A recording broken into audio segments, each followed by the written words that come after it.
Okay, so now let's consider a scenario. Let's consider I have generated this string. Okay, I have copied this string, copy, and while giving, what I have done is I have put some spaces before and some spaces after. Now, this is the input that I have given, and this is the randomly generated captcha. Now, if I execute this, you can see error in matching captcha.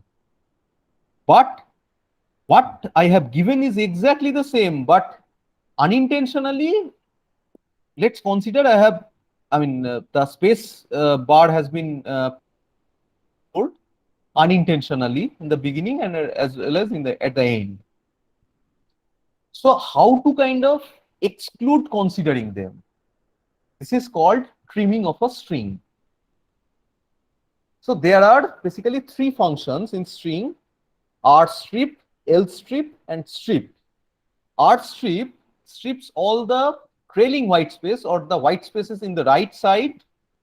So basically, IP we know. So if I want to print the value that is stored in IP is the input is IP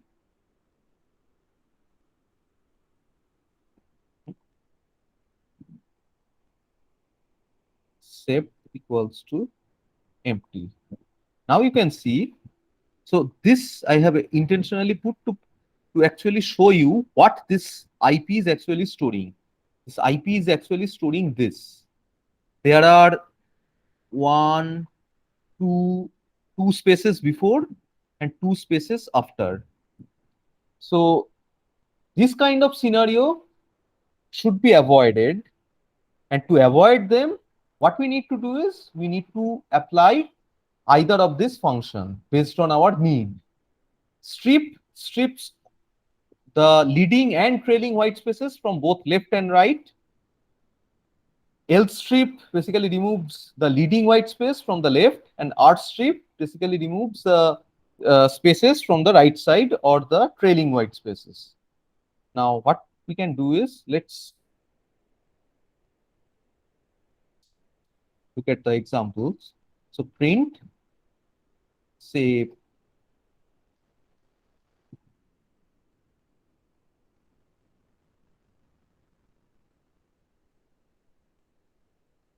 and in between, what we'll be doing is basically we will be printing the IP. So this is basically the same. Now IP dot L strip, you can see the leftmost white spaces are basically removed. Set equals to empty. You can see the leftmost strings are empty. Now it is starting with this. If I change it to R strip, you can see the spaces in the right side is gone. And if I only use strip, you can see the spaces from both left and right are gone. Now, what we need to do is, in order to check, we need to provide, in this case, we need to provide this strip function, or we need to use this strip function. As I have said, rand str is containing this, but without any space. Now, if but the input that the user had given, there are some spaces in the beginning as well as in the end, right? Now, using this strip, we can get actually a match, captcha match. So this is an application where we should, we need to kind of exclude the leading and trailing spaces, and we have this strip, L strip, and R strip function to do that. Now, again, this function is not actually changing the input. It is actually they are basically, if I print the value of IP here again, let's print the value of IP here once again. You can see IP is remaining the same, like with the leading and trailing space. It is just changing in space. In this space, in not space, sorry for the wrong choice of word. It's basically in place. In place replacement has been done. But again, it is not stored. Now again, if you want to store it, what we need to do? You can guess, I guess, IP equals to then IP dot strip. In that case, if I execute this, you'll be getting the stripped output. Okay. Now there is a shortcoming of this function. That is, if there are some extra spaces, so let's consider I'm giving my name, enter your name. If I provide my name, or say someone's name, like say, and if I provide multiple spaces in between, and let's we kind of print the web, I mean print the input that is given.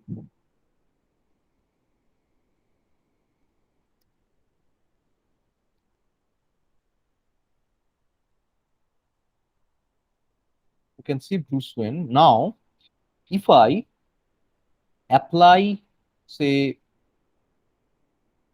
if I apply the strip function here, name dot strip, and if we just store the value here, so let's re-execute it. I am giving some spaces here, Bruce, some spaces in between, Wayne, and some spaces at the end. So this is the input. There are multiple spaces in the beginning, in between, and at the end. Now, if I execute this, so if I execute this now, that is before,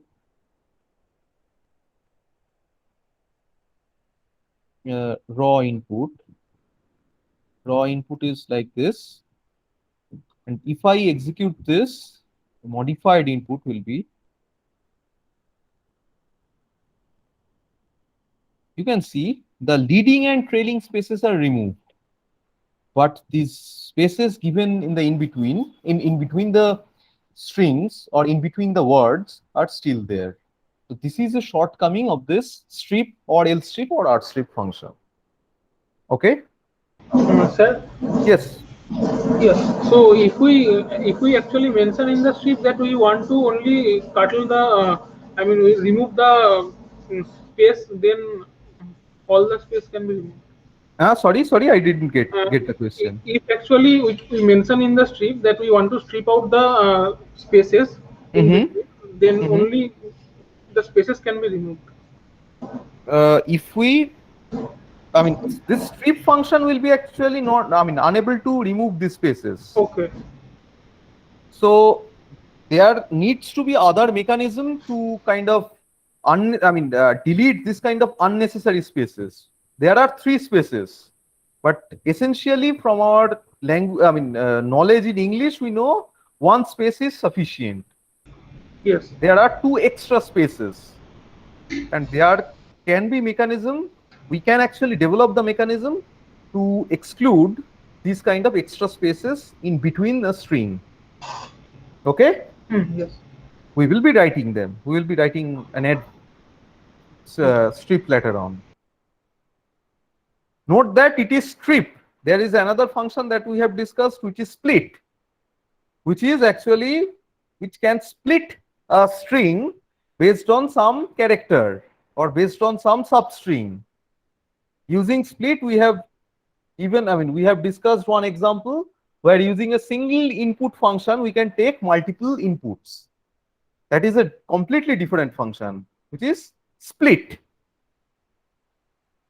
Okay, so string formatting is another thing which is actually very much useful. At some point, it will be very much useful for you. So this we have already discussed. So let's consider this formatted string, or how to kind of print a string in a formatted manner. So let's consider I have defined pi as 3.141592653 or 654 something or the other, and I have defined another variable, say SOL, say a short form of speed of light in meter per second. This is the value. Now we already know the ways of printing them is basically print say pi and sol. This will actually printing the value. But what if I want to print them in between some strings? Say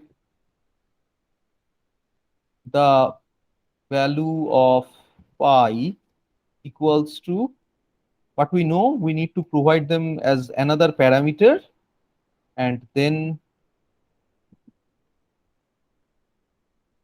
and speed of light equals to then again this.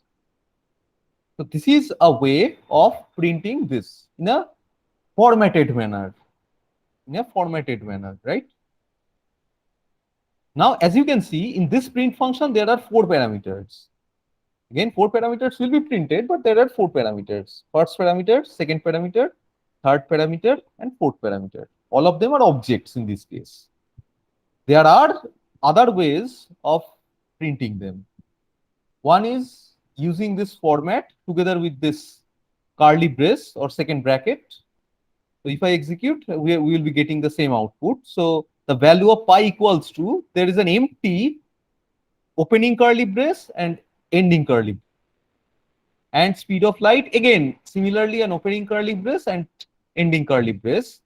Then note that this is the only parameter. Then there is dot format. This is a function on string. So this is basically a string, right? Basically, it is enclosed in this quotes, in the single quote. So this is basically a string from here to here. So on this string, I am applying this format function. And this format function, there are 2 parameters. That is, as many parameters are there, as many this kind of opening and closing curly braces are there in this string. So pi, so this value of pi will be basically replaced here, and value of sol will be replaced here. Another is using a similar way like this, where inside this, instead of leaving it empty, we can provide the order as well. This is 0. So basically this is 0, this is 1. So if I execute, you can see pi is 3.141569264 and speed of light is this. If we kind of want to change them, we just need to change this order. Now we will be getting the values in the other way. So 1, 0, basically this is 1, this is 0. Another way is format function with some naming. So here we are naming the variables with some parameter name. P equals to pi and S equals to SOL. And we are providing. So if I execute, we will be getting the same output. If I change it to something, say XYZ, here it will be an error because XYZ is, I mean, it is expecting some P here, but there is no P here. In this case, we should be having this. And this, in this case, S and XYZ, there are 2 variables defined. We can actually, I mean, interchange them. Like we can place both of them, we can have XYZ. In this case, S is never used. Or we can have both as S or in any other order. And the fourth formatted printing is using this percentage parameter or percentage operator. So here, if I print the value of pi here, so this is this. If I want to print up to the 4th character in a rounded manner, previously we have already discussed the round function, which is a numerical function. Here it is based on the string formatting. What we are doing is we want to print the value of pi, which should be a numerical value, and 4 places after this decimal point will be needed to be printed. There can be some other parameters here as well, like say if I give 8.4, it will be giving us a weird output. Now wait a minute. What is the difference? If I exclude this, you can see equals to, then a space. The space is associated with this, and then the 3.1416. Now, if I give 8, you can see there are some extra spaces. Actually, two extra spaces are there. Where they are actually coming from? So this is actually specifying that altogether I will be printing 8 values at least.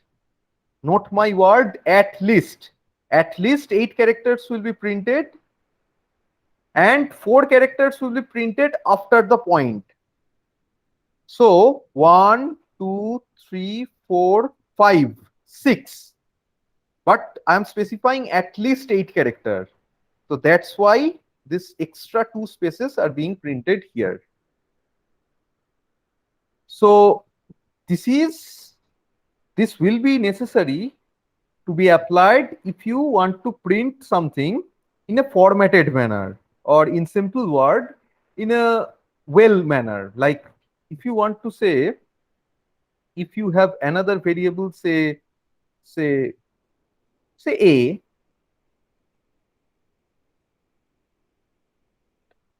3 4 5 6, and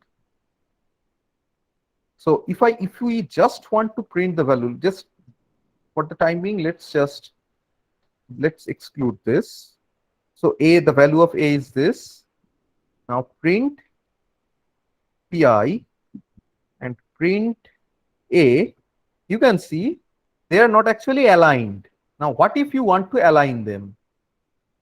In this case, you can use this kind of formatting.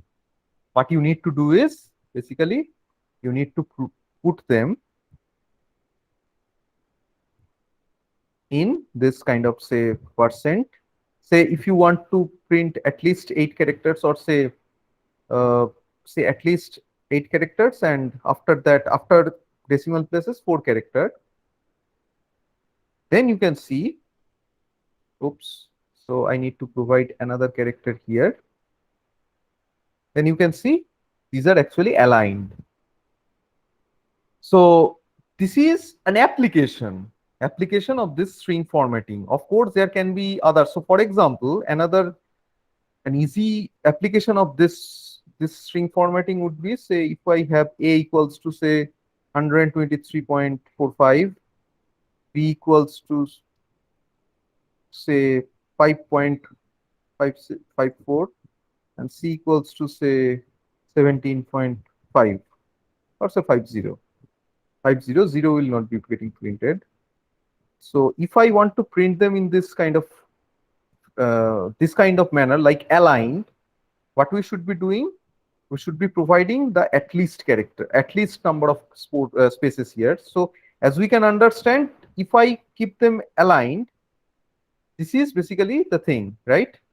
For this is the string, or this is the number having the highest number of digits, and the highest number of digits is basically 6, including this space, including this full stop or this dot.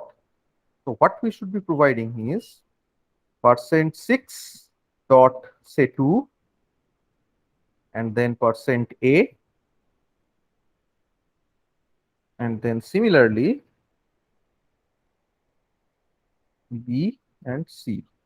Oops, there is some error. I think I have missed something. Oh, I have missed the f here. I need to provide that it is a floating value. Now you can see the corresponding output. These spaces are, I mean, unnecessary. Just to show you, I have put those spaces just to show you the aligned thing. You can see this output. Okay, this is called string formatting. So we have shown the use of in two cases. The recent most use of in that we have shown is to check whether a substring is a part of a string or not. Like if S1 is a quick brown fox and if S2 is A, this checks whether S1 is inside, or S1 is occurring in S2 or not. Sorry, that is other way. Basically, whether S2 is occurring in S1 or not. In simple English, the corresponding sentence would be, if S2 is in S1, if A is in a quick brown fox, which is actually not true. Why? Because small a is not present here. So this should be printing, I mean, this should not be printing anything, but this is an application of this in. But we have already shown another application of in. Let's write that out. Say for I in range 10, print I. Here, this in is actually considering all the values in this sequence. As I have said, range is basically generating a sequence, and this sequence, from this sequence, one after the other, the items are being considered. Now here in is basically responsible for considering each of these values from this range or from the sequence. But here the application of in is basically to check whether this is occurring inside this or not. So these are the two application of in. So don't get confused between them. So if S2 in S1, it is basically checks the existence of S2 in S1, and for S2 in S1, it basically takes every value from this S1, which should be a sequence in S2, and this S2 can be considered as for printing or some applying some other computation. Now we will be concluding today's discussion or the first part of strings using comment. So during the program development phase, we have discussed that there is a phase called documentation, which is the last phase, which is basically a detailed description on how a program is being developed or what are the responsibility of individual parts. So they are actually necessary for future use of the same code, and it is actually the user or the programmer should be document their code for future use, right? So documentation is used, documentation is done in Python using comments. The formal name is comments. They are actually strings. So strings are, comments are basically a kind of a specially designated strings. So any line starting with a hash, as I hope you have already seen, seen me writing some of the hashes somewhere in between different codes. Unluckily, there was no example in this notebook. But anything starting with a hash character is considered as a string, considered as a comment.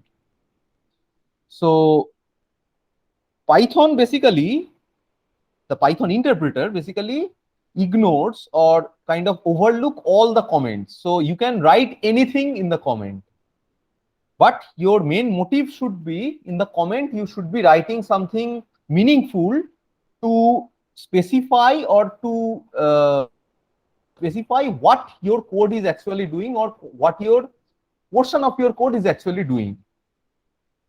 So another way other than this hash is using this hash as a comment is using this string kind of thing, or using this string, declaring this string without assigning any variable. So we have already defined strings like s equals to in quote something, like s equals to in quote, this is something. But if we exclude the s equals to part, that is also a comment in Python. So all this kind of comments, like using this kind of unassigned strings or using this hash character or hash symbol, we can actually comment a single line. In order to line comment, we can use triple quotes, either triple single quote or triple double quotes, like this. This is also a comment. This is called multi-line comment. Also, multi-line comment, of course, we can, as we have said, every line starting with hash is considered as a comment.